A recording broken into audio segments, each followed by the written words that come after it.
তালাপত্তায় গিয়েছিলাম 100 বছরে, এবছর ওরা পদার্পণ করছে বলে সরস্বতী পুজো খুব বড় করে করেছে। আর তালাপত্তায় আমার বাড়ি থেকে খুব একটা দূর পড়ে না, কাছে হাঁটা রাস্তায় পড়ে। আমি আর আমার ছোটো ছেলে দুজনে বেরিয়েছিলাম, দুজনে রিক্সা করে একটু বিকেলবেলায় গেলাম। তো ঠাকুর দেখতে খুবই ভালো ঠাকুর হয়েছে, ঠাকুর দেখলাম, বেশ ভালো লাগলো। ঠাকুর দেখার পর আমি কি দেখেছি সেই বিবরণটা আমি তোমার জন্য তোমাদের কাছে এসেছি। সেটা আমি তালাপত্তায় ঢোকার পর থেকে বাঁ দিকে ডান দিকে দেখলাম ঠাকুরের বিদ্যা কমল লোচনে, মা সরস্বতী কোথায় গেছে, মা বিদ্যা নিয়ে নিজে একাই বসে আছে। মেয়েগুলো ছেলেগুলো কি করছে শোনো, মেয়েগুলো যখন থেকে ঢুকলাম দেখলাম,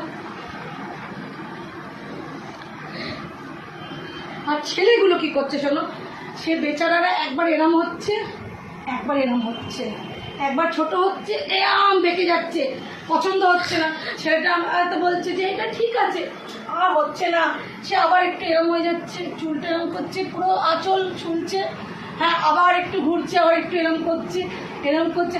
ভাই আমাদের সময় সরস্বতী পুজো ভালো ছিল, আমাদের সময় ছোটোবেলা ছেলেদের হাতে মোবাইল ছিল না, নিখাত খাতা পেন ছিল, আমরা কুলও খেতাম, আমরা খুব ভালো মতন সরস্বতী পুজো করেছি।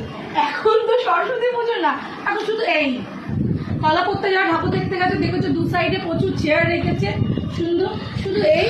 আর ছেলেগুলো ঘেমে